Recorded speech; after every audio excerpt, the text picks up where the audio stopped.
Welcome to the channel on the surf. Here is the family, Sandra, Hector and Jack. My name is Jimmy and we are the family that lives on the surf. Yeah, some of you have had some questions on why I did put in a shower head in the kitchen. It makes life a lot easier. When you are filling something up, you can fill it up in the sink, so it doesn't wobble around. It's easy to rinse off with the shower mode. And the most important thing, it's when you're filling up something, it's a lot easier to put it directly on the stove and then just fill it up directly on site. Then you don't have to move around heavy containers of water. Yeah, that's why. So yeah, now it's time for some lunch. Homemade meatballs and spaghetti. So yeah, while that's getting up the temperature and start boiling, I will show you around a bit on the boat. I haven't put out any videos for a while, and that's due to life mostly. I just haven't had the time or the energy to film or edit. But we will start here. Here is the new cushions. Went really well. I did these in 2 evenings back home. Very easy step. I did the easy one with a solid back, stainless staples. For some reason you can't find the stainless one in the normal construction shop or something, but I found them on Amazon. Links are down below. And I've installed the second short plotter with forward facing through hole sonar.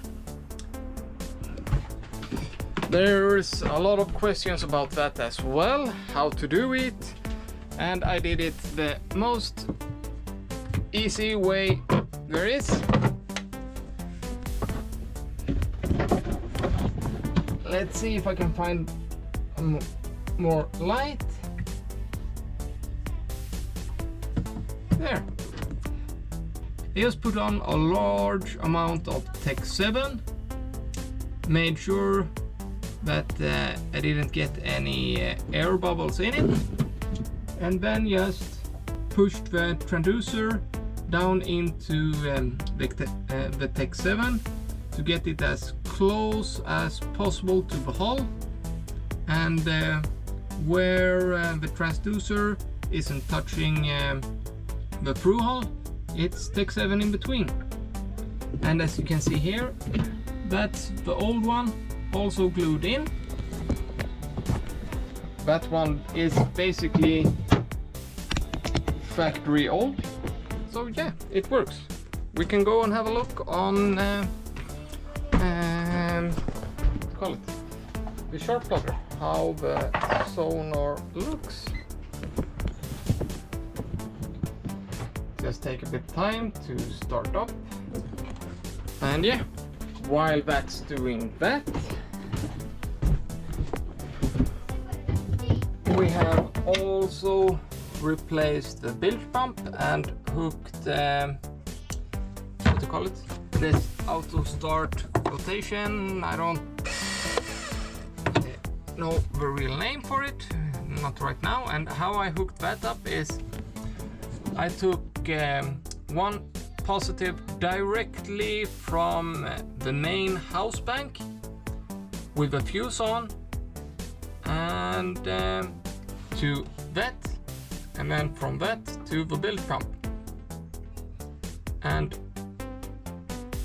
there is also a switch in the nav station that's also positive, fused and so on to the bilge pump. But that one is, and yeah, of course, common ground. And that one up in the pilot house is on the main switch. But I did this because, like, when I'm cleaning here and so on, or whatever, for whatever reason, I can start it from the top when I want to. But when I'm not in the boat, I want the main switch off. That's why there is a separate positive directly from the main bank by that flotation switch. So it will basically run forever, since I have a really big battery bank. My guess, it will basically run that pump for a week without any solar input. But my solar input right now is 2.6 to the battery, 8.4 to water boiler, so 11.5 amps at 24. That's 23 amps on 12 volt. That's basically your standard core alternator. So yeah, that pump will run basically forever. If we have any major leaks, yeah, but we shouldn't have that, since I've taken away all the through holes below the waterline except the water inlet for cooling water for the engine. Every outlet is above the waterline. Every outlet is above the waterline. What was it? 18 holes below the waterline before, so it was quite a lot.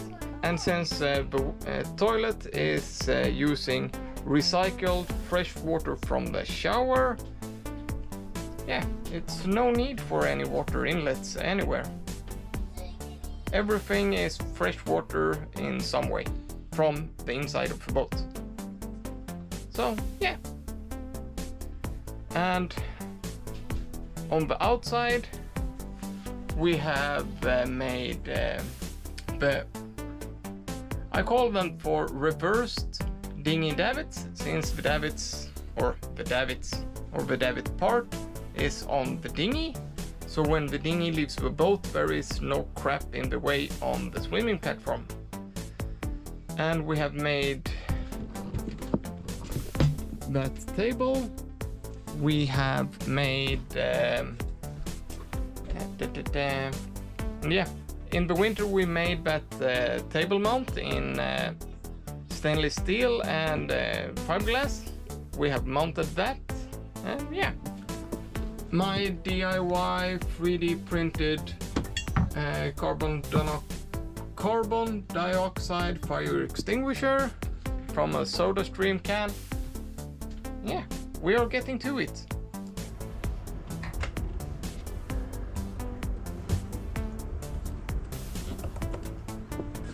And as you can see, no distortions or bad signals or so on. Yeah, it's 2.5 meters of water below the keel, and the temperature in the water is 13.66 degrees Celsius. So yeah, it works great.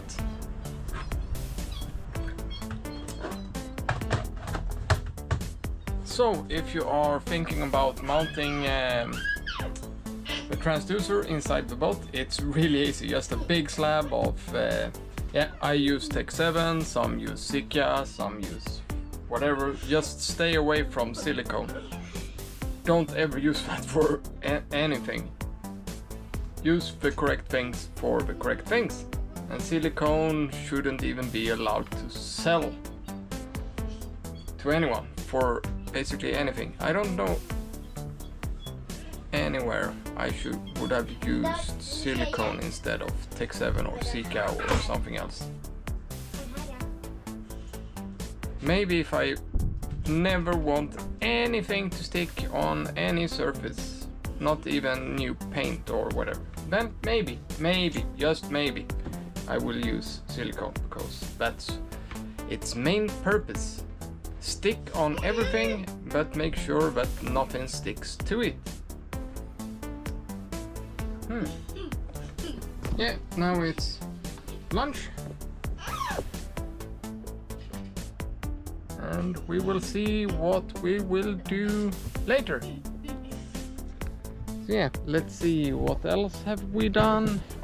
We have mounted a signal horn, and that red-green combo lantern used to live on that pipe that was between here.